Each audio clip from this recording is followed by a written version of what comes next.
hermanos, ¿cómo están? Que Dios los bendiga. Hoy tengo el honor de compartir la palabra nuevamente con ustedes. Dios me después de un tiempo de restauración y de trato personal y de mucha gran bendición. Dios me da el honor de volver a compartir su palabra, la responsabilidad y el honor. Y esta mañana, hermanos, quiero compartirla con ustedes, dándole gracias a toda nuestra iglesia por todas sus oraciones, de todos mis hermanos. Yo sé que muchos en el tiempo que yo estuve apartado del Señor oraron por mí, y aquí está el resultado de esas oraciones, y mi corazón me deja estar agradecido por ustedes y sus oraciones, hermanos, pero principalmente por Dios, que es el que me ha levantado y Él es el que me tiene aquí otra vez para exaltar y bendecir su nombre con todo lo que me ha mandado hacer en este ministerio. Y pues van a perdonar un poquito el nerviosismo, como de pasar, estoy nervioso después de más de 8 años de no predicar, pero sé que Dios tiene un propósito y un fin a través de esta palabra.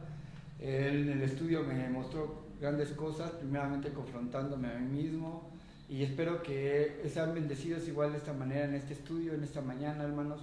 Y les pido que tomemos el texto de nuestra predicación, que vamos todos a la Biblia, a nuestra Biblia. Vamos al Evangelio según San Juan, que es lo que estamos predicando. Hemos estado todas nuestras predicaciones en el libro de Juan. Y nuestra predicación según el Evangelio según San Juan, y que el capítulo 6, del versículo 1 al 15, como tenemos ahí en la pantalla. 6, que en la versión Reina Valera tiene el subtítulo La alimentación de los 5,000. ¿Saben? Lectura, y espero que me sigan todos con ella. Sí. Después de esto, Jesús fue al otro lado del mar de Galilea, el de Tiberias, y le seguía gran multitud, porque veían las señales que hacían en los enfermos. Entonces subió Jesús a un monte y se sentó allí con sus discípulos. Y estaba cerca de Pascua, la fiesta de los judíos. Cuando alzó Jesús los ojos y vio que habían venido a él gran multitud, dijo a Felipe: ¿de dónde compraremos pan para que coman estos? Pero esto decía para probarle, porque él sabía lo que había de hacer.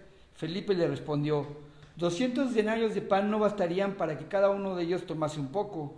Uno de sus discípulos, Andrés, hermano de Simón Pedro, le dijo: aquí está un muchacho que tiene 5 panes de cebada y 2 pececillos, ¿mas qué es esto para tantos? Entonces Jesús le dijo: haced recostar a la gente. Y había mucha hierba en aquel lugar, y se recostaron como un número de 5,000 varones. Y tomó Jesús aquellos panes, y habiendo dado gracias, los repartió entre los discípulos, y los discípulos entre los que estaban recostados, asimismo de los peces cuanto querían.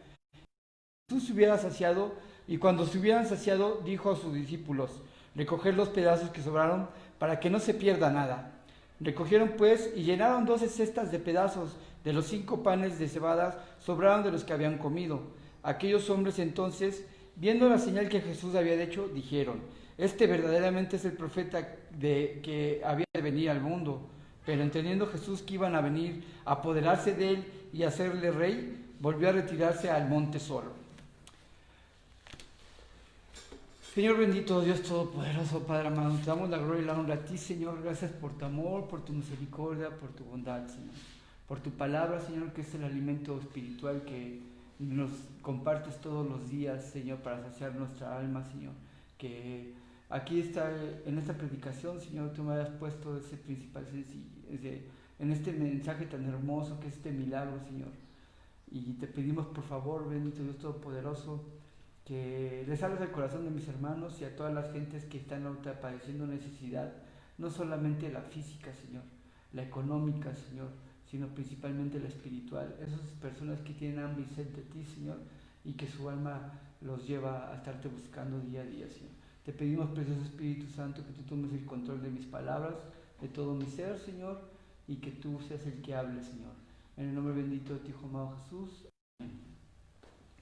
Bueno, hermanos, vamos a ver nuestro asunto que nos habla en esta predicación. El asunto es la provisión, y el título de nuestra predicación es Un milagro para la provisión, como ya lo pueden haber visto y pues lo vieron en la hoja que les mandamos a través de el WhatsApp, ¿sí? Y nuestra proposición para este tema es El milagro que vamos a compartir tiene la particularidad de ser el único que es es repetido en los cuatro evangelios. Además, ningún otro milagro del Señor Jesucristo fue realizado en presencia de tantos testigos, ni tuvo tantos beneficiarios al mismo tiempo. Todo esto nos indica que estamos ante un acontecimiento realmente importante. Y lo vemos que nos lo comparte también en Mateo 14 del 3 al 21, Marcos 6, 30 al 44 y Lucas 9, 10, 17. Y una de las principales preguntas que me hice yo en por qué estaban en los cuatro evangelios y por qué hay tanto énfasis en este milagro, porque hemos visto en la actualidad que mucha gente cuando oye hablar de este milagro que el Señor multiplicó los panes y los peces, hemos visto tantas teorías respecto a ello, que científicas, que luego hasta es más difícil que creer en esas refutaciones científicas que en lo que realmente podamos creer en un corazón, en lo que es capaz de hacer Dios a través del Señor Jesús y todos los cuestionamientos que hay a través de ellos, ¿sí? Entonces vamos a analizar versículos, entendamos por qué es de gran importancia este milagro, qué fue lo que hizo el Señor y la intención realmente del Señor, que no solamente es proveer nuestras necesidades, sino también tiene otro fin y que vamos a descubrir al ir estudiando todos estos versículos, ¿sí? Y vemos nuestro primer diapositiva, que es Jesús fue al otro lado del mar de Galilea. En Juan, eso lo tenemos en Juan 6.1, dice: los incidentes son narrados tuvieron lugar al otro lado del mar de Galilea, es decir, en la ladera oriental. Lucas nos dice que estaba en un lugar desierto en la ciudad de llamar Betsaida, y eso lo vemos en Lucas 9:10. Y acá no lo busquen, yo aquí se los voy a estar leyendo los versículos. Dice Lucas 9:10, nos dice: vueltos los apóstoles, le contaron todo lo que habían hecho, y tomándolos se retiró aparte a un lugar desierto en la ciudad llamada Betsaida. Dice, el Señor se había retirado ahí, no solamente en el Evangelio según San Mateo, Lucas y Marcos, nos dice que él los había mandado con anterioridad al hacer la misión de que fueran a compartir la palabra, y les había dado autoridad, como lo dice el Marcos, para reprender demonios y sanar a los enfermos, ¿sí? Y entonces venían, imagínense, con muchos, el gusto que venían, el cansancio que venían de viajes tan largos. Y el Señor lo que quería era retirarse con ellos, quería estar aparte con ellos y quería tener un trato con ellos para que, yo creo, para retomar las experiencias que habían tenido, que en muchos evangelios nos dicen las experiencias que tuvieron ellos cuando Jesús los mandó a esta misión. Y vemos que esta misión, el significado que tenía era muy importante, ¿sí?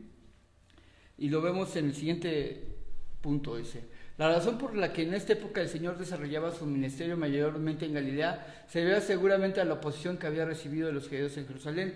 Y eso nos lo dice en Juan 5:16. Dice en 5:16, dice, por esta causa los judíos perseguían a Jesús y procuraban matarle porque hacía todas estas cosas en el día de reposo. Vemos que este era uno de los principales motivos porque el Señor decidió apartarse también, porque no era el tiempo de ser, que fuera crucificado, todavía no era el tiempo de ser entregado. Entonces él tenía todo el tiempo que tratar estaba haciendo milagros, y vemos como nos dice en este versículo y en Juan, que ya nos lo predicaron con la autoridad, en una predicación nos la compartió nuestro hermano Damián, cuando Jesús sana al paralítico de Betesda, y vemos que eso fue en Jerusalén. Entonces Jesús se apartó de ahí de Jerusalén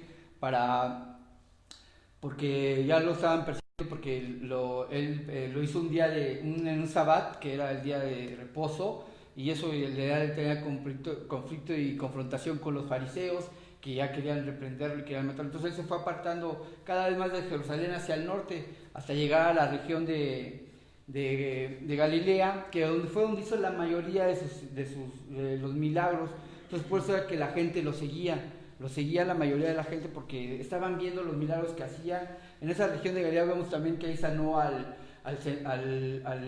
hijo del centurión, al hijo de un soldado. Vemos que ahí también sanó al otro paralítico, ahí también sanó a la suegra de Pedro. En toda esa región estaba haciendo todos esos asuntos. Entonces, vemos el por qué la gente lo empezaba a servir, ¿sí? Aunque no hay sustento bíblico para decirnos que él partió de Capernaum hacia nos dice, aquí es la región de Besedia, de Besaida, que nos dice en Lucas 9:10, que Jesús los llevó a ese lugar, a un lugar desierto para estar apartado con ellos. Vemos que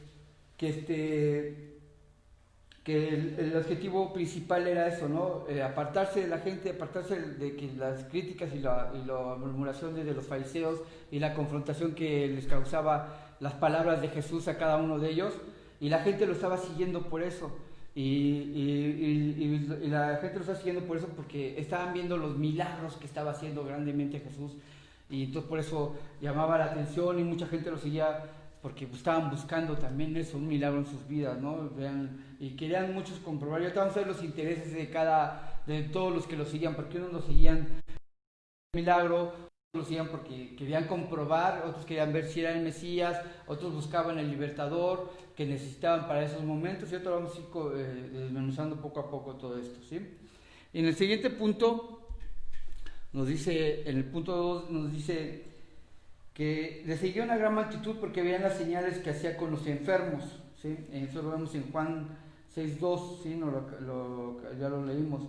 Dice, a pesar de que Jesús y sus discípulos estaban buscando un lugar apartado donde descansar, aún así las multitudes los buscaban para encontrarlo, ¿sí?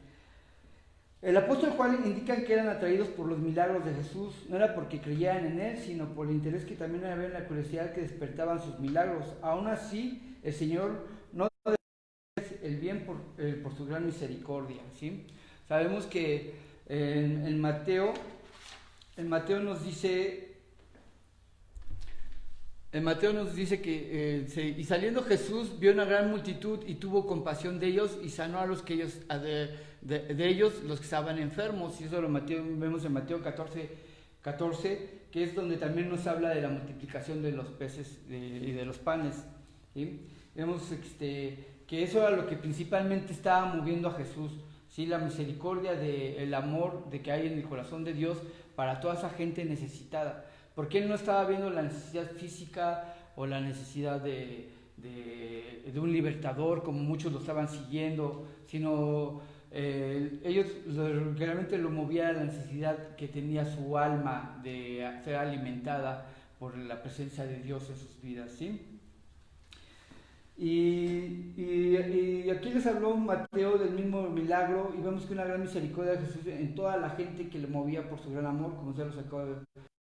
Y eso era lo que estaba moviendo principalmente a Dios, el hacer todos estos milagros y el estar que la gente lo viera día a día, ¿sí? Entonces vamos a ver el siguiente punto que nos dice, y estaba cerca la Pascua, la fiesta de los judíos, que nos lo dice Juan 6:4. Y la Pascua era la conmemoración de la liberación del pueblo de Israel de la esclavitud de Egipto, ¿sí? Y no debemos olvidar que en estos momentos los judíos volvían a encontrarse otra vez en la misma situación, ¿sí? Ahora no estaban oprimidos por los egipcios, sino ahora estaban por los romanos. Y ahora eran sometidos por el yugo de los romanos, y ellos estaban, la mayoría, buscando eso, que llegara el Salvador. Y viendo a Jesús que hacía y cometía sus milagros, muchos pensaban eso, que él iba a ser el Salvador, que los iba a librar del yugo de esclavitud de los romanos. Y dijeron, sí, Jesús los quería librar de ese yugo, pero no exactamente del yugo físico o social en el que se encontraban, sino realmente era el yugo espiritual del que los quería liberar del pecado, ¿no? Y muchos de ellos no lo entendían, ¿sí? Vemos lo siguiente diapositiva, dice... Y seguramente se menciona la proximidad de la Pascua para explicarnos que la multitud que presenció este milagro de Jesús rápidamente interpretaron que él era el profeta que había de venir al mundo y se dispusieron a hacerle rey inmediatamente. Y eso lo vemos en Juan 6:15, que lo vamos a ver al final de estos versículos, ¿sí? Vamos a ver por qué lo querían hacer rey, ¿sí? ¿Por qué pensaban que él era el libertador, ¿sí? Por las obras y los milagros que hacía, ¿sí? Y nuestra siguiente diapositiva nos dice la fe probada de los discípulos, y eso lo vemos en Juan 4, dice, la Pascua, la Pascua, 6, del 5 al 7, perdón el nerviosismo, pero estamos aquí. La fe probada de los discípulos, Juan 6, del 5 al 7, y nos dice, cuando alzó Jesús los ojos y vio que había venido a él gran multitud, dijo a Felipe, ¿de dónde compraremos pan para que coman estos? Pero esto decía para probarle, porque él sabía lo que había de hacer. Y Felipe respondió, 200 denarios de pan no bastarían para que cada uno de ellos tomase un poco, ¿sí? Dice, desde el momento que Jesús había subido con sus discípulos, podía verse las multitudes y que se iban congregando a su alrededor, lo que indicaba que había llegado el momento de ocuparse de ellos. Sin embargo, aunque sabía desde un principio lo que iba a hacer a favor de todas aquellas personas, provocó una ocasión para enseñar a sus discípulos una lección bien importante. Aquí vemos en los otros evangelios de ver algo muy importante. En los otros evangelios nos dice que venían de haber predicado la palabra, el mandato que los había mandado de 2 en 2 en unos casos, a otros fueron solos, no sabemos, pero venían. Entonces vean que este era un momento muy importante para que Jesús quería ver lo que habían aprendido ellos respecto a todas estas experiencias, ¿sí? Entonces vemos que lo motivó a él para hacer estas preguntas que vemos que hizo, que como nos dice aquí, esto lo hacía para probarles, ¿sí? Porque quería probar su fe, y esto lo vamos a ver más adelante, ¿sí? El Señor presenta la cuestión desde un punto de vista humano. Había una multitud de personas que estaban en un lugar desierto y que no habían llevado nada para ellos de comer. Era el momento de hacer algo, porque el problema se agravaba según empezaba a declinar el día. En esas condiciones preguntó a Felipe, ¿de dónde compraremos pan para que estos coman? Vamos esta pregunta, ¿va? Porque especialmente se le hizo a Felipe, ¿va? Dice, y quizás el Señor se dirigió a Felipe porque él era de Betsaida, y ahí lo vemos en Juan 12:21, ¿sí? Dice, esto pues se acercaban a Felipe porque él era de Betsaida de Galilea, y le rogaron diciendo, Señor, quisiéramos ver a Jesús. Aquí en ese contexto de versículos, cuando unos griegos fueron estaban buscando a Jesús porque habían también oído de sus maravillas y se querían tener una entrevista con él, y se dirigieron a Felipe porque él era de esa región, como nos lo dice aquí este consenso. Entonces muchos pensamos que se dirigía a Felipe en ese momento porque él era de esa región y él sabía, él podría darnos un lugar, una ubicación donde poder comprar alimento para tanta gente, ¿verdad? Es lo que nos hace creer o pensar que por eso el Señor se dirigía a él, pero vemos que en especial por qué se dirigía a él, porque él estaba probándolos a uno cuál era su fe y cuál era lo que habían aprendido de todas esas experiencias, de todo este tiempo de haber estado compartiendo con Jesús y estar escuchando sus enseñanzas, ¿sí? Y vemos, y nos lo dice, y vemos cómo empieza a probar la fe de cada uno de ellos. La fe de los discípulos estaba siendo probada, ¿sí? Dice, en cierto sentido podríamos pensar que los discípulos estaban pasando por un examen. El Señor les había explicado la lección y ahora tenían que demostrar si habían aprendido correctamente. Las experiencias que habían vivido junto al Señor debían haber sido despertado su fe para afrontar los problemas que en esta nueva situación les presentaba. Según Mateo y Lucas, antes de que Jesús les hablara de dar a comer a las multitudes, él mismo había estado curando a todos los que lo necesitaban sin que su poder y misericordia se vieran debilitadas en ningún momento. Y lo vemos, como ya lo leímos en Mateo 14:14 y en Lucas 9:11, ¿sí? Además ellos mismos acaban de regresar de una misión que pudieron experimentar el poder de Dios en medio de necesidades. Echaban fuera muchos demonios y ungían con aceite a muchos enfermos y los sanaban. Eso lo vemos en Marcos 6:13, que también nos habla de, también estas partes de este evangelio según San Marcos, nos habla del milagro de la multiplicación de Vemos cómo están todos correlacionados estos versículos y estos pasajes sobre este gran milagro, y vamos a ver por qué de la importancia de este gran milagro y el por qué lo estaba probando de esta manera a cada uno de ellos, ¿sí?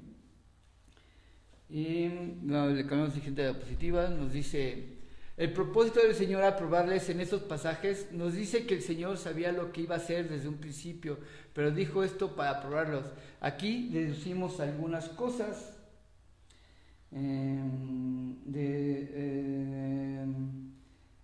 Deducimos algunas cosas, ¿sí? Y vemos que los propósitos que el Señor tenía respecto a esto, ¿sí? En primer lugar, vemos que Dios prueba nuestra fe, no solo si existe, sino también es de calidad, ¿sí? Dice, no solo si es de calidad, por esta razón permitía que a través de por diversas situaciones los discípulos acababan de regresar del exitoso viaje misionero en el que habían tenido hermosas experiencias de triunfo, pero ahora tenían que enfrentar una nueva situación en la que iban a sentir completamente impotentes.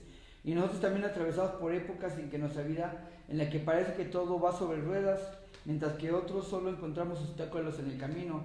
En ambos casos, nuestra fe está siendo probada. ¿Cuál será nuestra respuesta? Igual que la de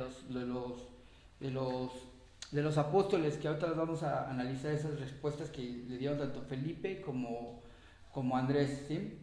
En segundo lugar, vemos el propósito de Dios al probar nuestra fe es el ayudarnos a crecer, a madurar y a desarrollarnos espiritualmente, ¿sí?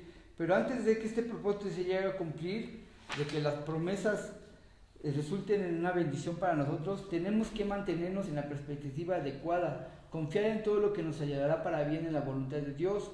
En este caso, la fe de los discípulos creció hasta el punto de llegar a entender que el Señor es poderoso para hacer todas las cosas, mucho más abundantemente de lo que hacemos o entendemos, ¿sí?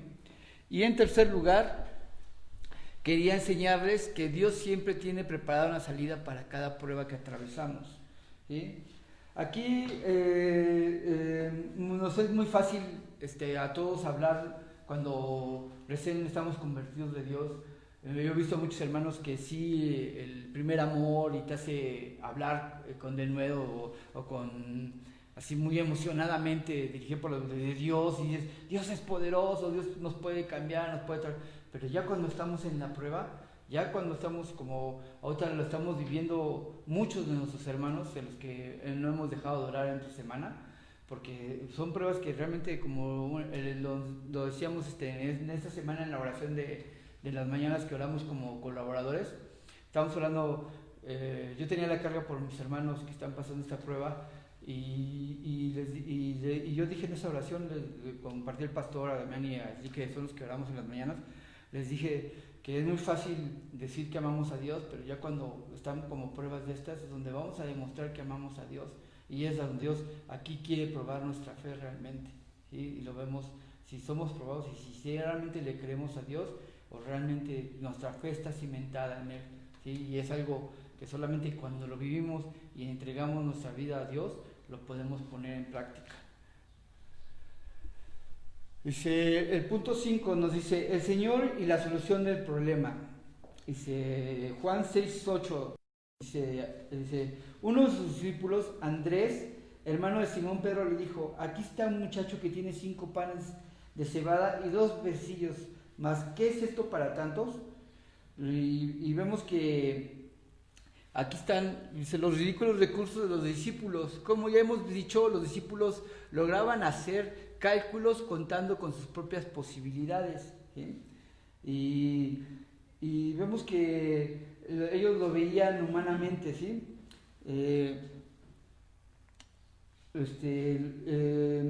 Dice, aunque seguramente no eran muy conscientes de ellos, hicieron 2 cosas que siempre facilitaban a que el Señor empiece a obrar, ¿sí? Por un lado, admitieron que ellos tenían una solución para el problema, que la puerta estaba abierta para que el Señor obrara, y por el otro, pusieron las manos lo poco que tenían. Y lo vemos en este ejemplo de Andrés, y que nos dicen estos versículos del 8 al 9 de Andrés, ¿no? O sea, Andrés fue lo que, de Felipe, ¿qué fue lo que hizo? ¿Sí? Ir a lo económico, ¿no? Como muchas veces de nosotros. Nos basamos nuestra fe en lo que creemos muchas veces con y empezamos, ay, no me alcanza, ay, no, y no ponemos nuestras manos confiadamente en Dios, que Él tiene el control absolutamente de eso. Como se los dije, en la prueba es bien fácil, cuando no estamos en prueba es bien fácil decir que amamos a Dios, pero cuando estamos en la prueba, ahí es cuando realmente demostramos nuestra fe y estamos conscientes de que Él absoluto, ¿no? Y lo vemos aquí en este ejemplo de Felipe. ¿Qué hizo Felipe? Fue primero a lo económico. Tenemos 200 denarios. O sea que realmente para darle de comer a tanta gente, como nos dice aquí en estos versículos que leímos, eran más de 5,000 personas, porque aquí nos habla específicamente de los varones, ¿sí? No contaban ahí a las mujeres y a los niños por el contexto judío que sabemos, ¿no? Que le daban prioridad al hombre en todo. Entonces, en la misma de narrar y escribir los evangelios. Entonces vemos que eran más de 5,000 personas, aproximadamente por mujeres y hombres un tanto más, yo creo que eran más de 10,000 personas. Y vean, y él decía, en lo económico, pues con 200 denarios, que eran lo de 200 semanas de salario en esa época. O sea, imagínense, no iban a alcanzar a comprar por lo que necesitaban para todo, para alimentar a tanta gente, ¿sí? Y vemos a Andrés, la solución de Andrés, o sea, vemos la solución de cada uno, pero aquí vemos la reacción que fue bien distinta de cada uno. O sea, Andrés se fue a lo económico, olvidándose que el Señor ya lo había mandado. O sea, ellos tenían un fin y un propósito, que ellos ya eran de los principales que habían traído a gente a los pies de Jesús. Vemos que Felipe fue el que trajo a Natanael a los pies de Jesús, ya lo hemos leído en los anteriores evangelios. Y vemos que Andrés fue el que trajo a Pedro, a su hermano Simón Pedro, a los pies de Jesús también.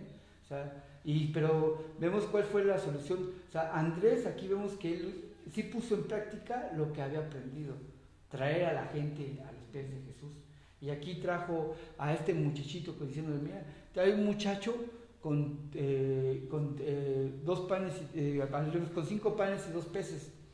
O sea, dice, pero más que es esto, ¿no? O sea, pero viendo otra vez lo humano, más que es esto para tanta gente, ¿verdad? Pues no es nada, ¿no? O sea, pero él no se daba cuenta de lo que estaba haciendo. Estaba llevando a ese muchacho a los pies de Jesús, y cuando la gente con sus propios recursos o muchos recursos, vemos que la gente que luego llega a Jesús, vemos muchas veces lo físico o la capacidad de esta persona. Si esta persona es parada, o si esta persona no terminó ni la primaria, y cuestionamos, ay, ¿qué va a poder hacer el Señor con estas personas, ¿verdad? Y vemos que en las manos de Jesús, quien llegue a sus pies, Él puede hacer que Él le plazca. Y vemos como este joven, que fue el recurso que trajo Andrés, y fue un recurso el Señor que utilizó para exaltar su nombre a través de hacer este gran milagro, ¿sí? Los 5 panes y 2 peces, esa pequeña provisión que traía un muchacho dispuesto a compartir, que acababa de llegar a Jesús y que estaba dispuesto a compartir lo poco que tenía, iba a ser una gran bendición. Y ahorita vamos a ver por qué, ¿sí? Y vamos el siguiente punto. Dice, la obediencia a la palabra del Señor, y lo vemos en Juan 6:10. Hacer sentar a la gente podría parecer absurdo si no se disponía de nada para poner delante de ellos que para comer. Sin embargo, los discípulos se dispusieron a obedecerle, y la multitud también les hizo caso, ¿sí? Aquí es algo bien importante que nos enseña en el contexto espiritual. Aquí nosotros hemos tenido esa experiencia que les mostramos a los jóvenes cuando están en el programa, que muchos dicen, ay, ¿por qué siempre para todos obedecer? Y es que sí, la base del programa es la obediencia. ¿Y por qué se los decimos? Ya cuando ellos lo entienden, decimos que Dios no solamente quiere que aprendas a obedecer, sino porque también te va a delegar autoridad, ¿sí? Y tú te estás preparando para eso. Y aquí lo vemos en este caso. O sea, yo creo que la gente que obedeció a los discípulos, pues imaginen más de 5,000 personas, y que ellos les dijeran, porque vieron que eran discípulos de Jesús, o sea, y ya estaban viendo la forma de obrar de ellos también, venían de hacer milagros, o sea, que mucha gente los estaba siguiendo también, no solamente por el Señor, sino por lo que el Señor Jesús estaba haciendo en la vida de ellos. Entonces vemos este gran ejemplo, o sea, la obediencia de ellos, al estar obedeciendo al Señor Jesús, también la gente los obedecía a ellos. Y vemos aquí en un acto tan pequeño como es el siéntenlos, y ellos obedecían. Bueno, pues Pues vieron los 5 panes y es algo ilógico, ¿no? O sea, pues no hay que ponerles de comer, ¿no? Porque era la costumbre de que la gente comía recostada sobre su regazo en esa época y ahí pues los mandaba a recostar, ¿sí? Y vemos que es ilógico, ¿no? Si no hay que darles de comer, porque nos mandas a hacerlo, que lo sentemos. Pero ellos obedecieron. O sea, algo que habían entendido es eso, que estaban delante de Jesús y que ya habían visto todos los milagros, que por el momento de la situación habían olvidado poner en práctica todo lo que ellos también habían aprendido ya y que habían hecho, porque venían de hacer milagros, venían de sanar enfermos, venían de obedecer al Señor, y vemos que aquí en una simple acción todo lo que conlleva. Ellos obedecieron, la gente obedeció y el Señor se propició ser lo más importante, ¿sí? Y lo vemos el milagro en Juan 6:11. Dice: y tomó Jesús aquellos panes y habiendo dado gracias los repartió entre los discípulos y los discípulos entre la gente que estaba recostado, asimismo de los peces cuanto ellos querían. Esta es una extraordinaria sencillez. El Señor realizó el milagro de multiplicar los panes y los peces, y al igual que la viuda de Sarepta de Sidón, como la poca harina y aceite que le quedaban para multiplicarse día tras día y que llegara a faltar nunca. Y esto lo vemos en Primera de Reyes 17, del 8 al 16. Eso se los dejo que ustedes lo lean de tarea, hermanos. Pero vean, es un ejemplo que vemos que siempre Dios, desde la antigüedad, desde el Antiguo Testamento, siempre obraba de la misma manera con su pueblo, multiplicando inexplicablemente, ¿sí? O sea, para nosotros humanamente nos es imposible entender muchas cosas. Esta mujer, esta viuda, hizo lo que el profeta Eliseo le mandó a decir de parte de Dios y obedeció. Vean cómo la obediencia es donde empiezan a obrar los milagros de Dios. Y muchas veces que estamos siempre cuestionando. ¿Y cuántos no hemos cuestionado al mismo Dios? ¿Sí? Ay, Señor, ¿a poco podremos salir de esta? Ay, Señor, ¿a poco podrás ayudarme? Ay, Señor. Que cuando obedecemos y estamos con nuestras vidas dispuestas a Dios, Él obra. Y aquí lo vemos en esta parte del milagro, ¿sí? Y vemos que aquí hay algo bien importante que nos dice aquí. Realmente el milagro es cuando pasan los panes y los peces por las manos de Jesús. Ahí es donde es el milagro. Y así es lo que nos dice el Señor. Es donde nosotros debemos de poner nuestras vidas en sus manos. Cuando tú pones tus manos tus vidas en las manos del Señor, el Señor empieza a obrar. Porque Él es el que hace los milagros. Les decía al principio, científicamente he visto tanta infinidad de programas en National Geographic y en esos programas cuestionando este milagro, ¿no? Una vez uno sí se me hizo, hasta es más difícil que creas lo que ellos dicen que lo que nos dice la palabra de Dios. Porque me acuerdo que en un programa con una persona que hizo ese programa decía que no hubo tal milagro, sino que como Andrés y Pedro eran pescadores y era la región de ellos, que era el mar de Galilea, que ellos pescaron los peces con anterioridad y que guardado en una cueva, ¿no? Y que cuando ya el Señor los mandó, ya lo empezaron a repartir. O sea, cosas incoherentes, ¿no? Chale, o sea, están más fumados creerles esto que a lo que realmente nos dice la palabra de Dios, porque les cuesta a la gente que no conoce a Dios ese trabajo cuando pones tu vida en tus manos. Cuando las manos de Dios son las que transforman, cuando las manos de Dios son las que proveen y cuando las manos de Dios son las que hacen los milagros, ¿sí? Y lo hemos visto, nosotros hemos visto de milagros aquí en nuestra iglesia. Hemos visto cómo el Señor ha sanado a personas de cárcel. Yo he orado por familiares que han padecido enfermedades y aunque les he hablado a Jesús, pero aunque ellos no han decidido, tomado su decisión, yo he visto cómo el Señor los ha sanado y yo en mi corazón sé que es Dios el que los ha sanado y ellos lo han, a pesar de no saber, de no aceptarlo como Salvador, creen que Dios es el que los sana y vemos que ese es el milagro, cuando ponemos la vida en las manos de Jesús, ¿sí? Y como esta transformación y multiplicación de los peces, ¿sí? Y vemos algo bien importante en el siguiente versículo.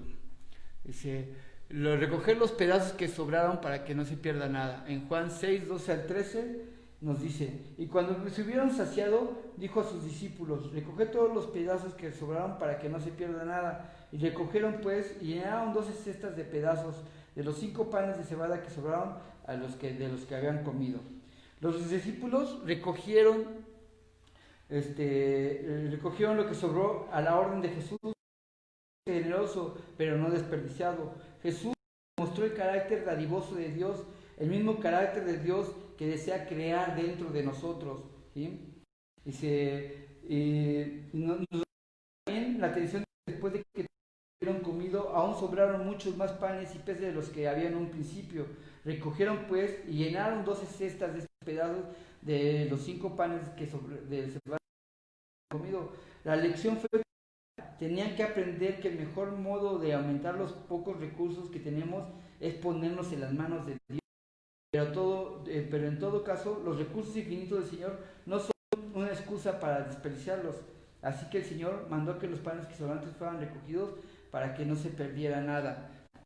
Nos dice su palabra en Proverbios 11:24, dice: hay quienes reparten y les es añadido más, quienes le tienen más de lo que es justo a la pobreza.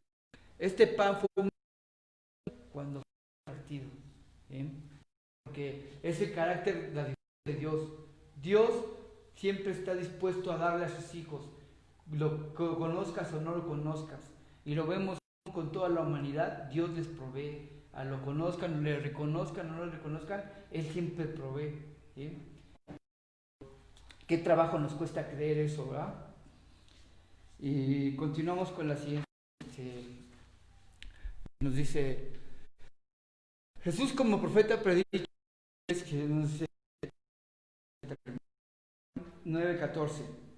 Dice, Juan 6:14, perdón. Dice Juan 6:14, aquellos hombres entonces, viendo las señales que Jesús había hecho, dijeron: este verdaderamente es el profeta que había de venir, ¿sí? Viendo las señales que Jesús había hecho en la manera que Jesús proveyó del pan en el desierto, recordó a aquellos hombres de Moisés en el desierto, de su promesa que vendría un profeta. Es verdad que Moisés proveyó el pan en el desierto igual que lo hizo Jesús, pero Jesús además explica que Él es mucho más que Moisés, y esto lo vemos en la predicación anterior que nos compartió el pastor, que nos dijo 5:48, ¿sí? Y si me hubieran creído a Moisés, me hubieran creído también a mí, ¿ah? O sea, vean cómo, veamos el impacto que estaba teniendo este milagro en la vida de muchos que estaban, de más de esas 10,000 personas ahí en ese momento. Días antes, momentos antes, horas antes, no sabemos, vemos que en el Evangelio según San Juan, Él les acababa de predicar y confrontar a los mismos fariseos con que, ¿cómo van a hacer creerme a mí si no le creyeron a Moisés? El momento mucho al descubrir eso, o sea, cuando Dios viene, toca tu corazón, te revela que Él es Dios, y cuando lo sientas con Salvador, yo creo que se dio ese mismo impacto con todos sus varones que creyeron que Él era el predicador, el Salvador, ¿verdad? Y vemos el siguiente punto. Dice, el intento de la gente de hacer de Jesús el terrenal, su rey terrenal. Y vemos Juan 6:15, ya nuestro último versículo. Juan 6:15 dice: pero entendiendo Jesús que iban a venir para apoderarse de Él y hacerle rey, volvió a retirarse al monte solo, ¿sí? Y vemos el primer punto: iban a apoderarse de Él y hacerle rey, ¿sí?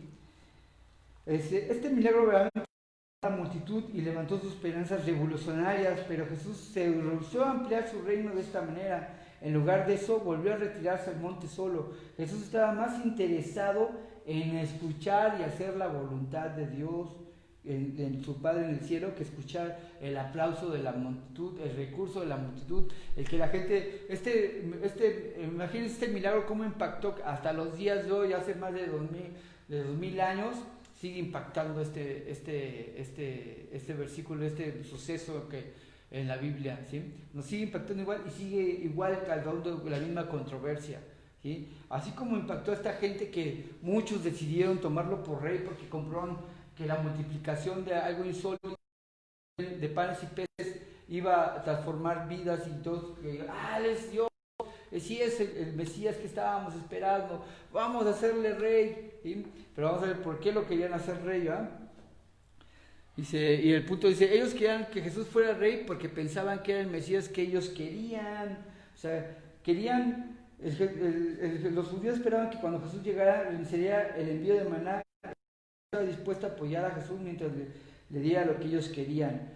Y aquí lo vemos, muchos porque estaban esperando esa revolución para ser liberadas, y otros el pan. Vemos algo que nos impacta también en estos versículos que acabamos de leer, algo bien importante, ¿sí? Multiplicó los panes y los peces y todo lo que sobró, ¿sí? O sea, aquí nos dice algo bien importante, comieron hasta saciarse. O sea, mucha gente no había comido así como en toda su vida, yo me imagino, como ese día ahí con Jesús, porque vean todo lo que sobró para más de 10,000 personas. Entonces, por esa intención, la situación social, que había mucha escasez, había mucha necesidad física de alimento, ¿sí? Pero la principal, que era la espiritual, era la que Jesús quería con sus milagros, mostrarles quién era Él y qué era realmente lo que los quería saciar. Ellos vieron muchos la física, dicen, no, pues aquí, como decimos aquí en Reto, de aquí somos, ¿da? Aquí hay pan, aquí hay todo, y pues ya la nueva, este es el bueno. Y no, realmente el Señor no quiere eso, no quiere que solamente su espíritu nos da. Él lo hace por su amor y su misericordia, supone una necesidad física, ¿sí? Pero la principal era que quiere saciar es la necesidad del alma y del espíritu, ¿sí? Y vemos el punto C que dice, hacerle rey, este era un título político, y muchos lo querían por eso. La multitud estaba dispuesta a apoyar a Jesús porque querían usarlo para quitarle el yugo de la opresión romana. Y ese no era el propósito de Dios. Donde empieza el problema de muchos es que no reciben porque no alcanzan a comprender el propósito de Dios en sus vidas. Todos estamos acostumbrados a dame, pide, dame, Señor, hazme, necesito, y no vemos realmente cuál es el propósito de Dios al venir a su presencia. ¿Cuál es el propósito de Dios? Con la capacidad que yo tenga al llegar a sus pies, sea culto, sea preparado, sea no. ¿Cuál es el propósito de Dios en mi vida para cuando yo llego a sus pies y reconocerlo como mi Señor y mi Salvador? Y muchos no lo entienden, piensan que el propósito es el ser exaltados ellos, el me reconozcan, vean cómo soy yo para dar la palabra de Dios, vean cómo soy yo esto, y no dejamos el yo todavía. Y bueno, cuando vemos que el propósito de Dios no es el que lo hagas rey de tu vida, no porque lo que te da, sino lo hagas del rey de tu vida por lo que Él es. Ese es realmente el propósito de Dios. Ay, hermanos. Nuestra conclusión, hermanos, o así como dice el pastor, ya terminé. Nuestra conclusión es, y quiero que nos hagamos estas preguntas realmente, hermanos. ¿Jesús es el rey de tu vida? O sea, tú, cada quien analicemos, como a mí me lo analizó en este tiempo que estuve preparando toda esta semana la palabra, y me llevó a hacer estas preguntas, que principalmente yo, o sea, ¿realmente es el rey de tu vida? Y pues yo le contesté, ahora sí ya es el rey de mi vida, porque por anterior yo ¿cuántos fui de esos que nada más se acercaron a recibir el pez y el pan, y no realmente a entregarle nuestra vida completamente a su voluntad, ¿sí? O por el milagro de la provisión, como lo vemos. Dios está dispuesto a hacer milagros en tu vida, y no solamente de provisión. Dios te provee, y lo vemos. Muchos hermanos ahorita en este tiempo han visto la mano bendita de Dios, cómo provee y cómo trae. Nosotros aquí lo hemos visto grandemente, que en esta época de tribulación y de prueba, que vemos cómo está la sociedad necesitada de Dios, ¿sí? Y aún así Dios no deja de suplirnos en lo físico. Por eso es nuestra necesidad ahora de nosotros, como hijos de Dios, de hablarles a los demás de Dios. Este es el tiempo indicado, no el tiempo de, muchos dicen que con el arrebatamiento y no tantas herejías que he escuchado y teorías que he escuchado en este tiempo respecto a este tiempo, y el principal es ese. O sea, en la iglesia debemos despertar a hablarle a los demás. Yo estoy empezando con mi familia, mi testimonio anteriormente no fue el adecuado, pero ahora tu ejemplo es el que tiene que dar de lo que yo estoy haciendo en tu vida, de que tú estás poniendo tu vida en mis manos. Ese ejemplo es el que tienes que para predicar a los demás, para que se acerquen a mí. ¿eh? Y es donde, ahora sí como dice el pastor, de la puerca tuerce el rabo, ¿va? Cuando tenemos que ser ejemplo, porque no dejamos y no entregamos muchas cosas como la principal, poner nuestras manos en la vida de Dios. ¿Eh? O porque realmente es el rey de tu vida. Esa es la última pregunta que quiero que analicemos. ¿O realmente es el rey de tu vida? No es por la provisión nada más, porque Él lo hace. Él hace esos milagros. Él obra y hace milagros todos los días y todos momentos y en todo lugar Él lo hace. Pero Él debe ser el rey de tu vida porque no vino nada más a liberarte del yugo del pecado, sino para que tú entregues tu vida a ser glorificado a su bendito nombre. Bueno, hermanos, perdonen las trabas y todo lo nervioso que me puse, pero sé que Dios ha hablado a nuestro corazón como lo hizo en el mío. Espero que lo pongamos en práctica, hermanos. Es que muchos hermanos ahorita están en prueba y en tribulación, como lo dije en parte de la estamos orando por ellos, nuestro corazón está con ellos, nuestras oraciones están con ellos, porque no es lo mismo decir, ver, o sea, como decimos en el contexto mexicano, ver los toros desde la orilla, ¿va? No es lo mismo estar ya en el ruedo, ¿va? Y muchos hermanos ahorita están padeciendo y nuestro corazón está con ellos. Sabemos que ellos creen en el milagro de Dios, pero entréguenle su vida a Dios y pongan su vida en las manos de Dios para que Él siga haciendo milagros. Gracias, hermanos. Y quiero despedir con una oración. Señor, te damos gracias, Padre, en nombre de tu Hijo amado Jesús, por este hermoso tiempo, Señor, por tu palabra, Señor, por tus maravillosos milagros, Señor, por este gran milagro, Señor, que nos permites analizar, Señor, a través de tu palabra, Señor.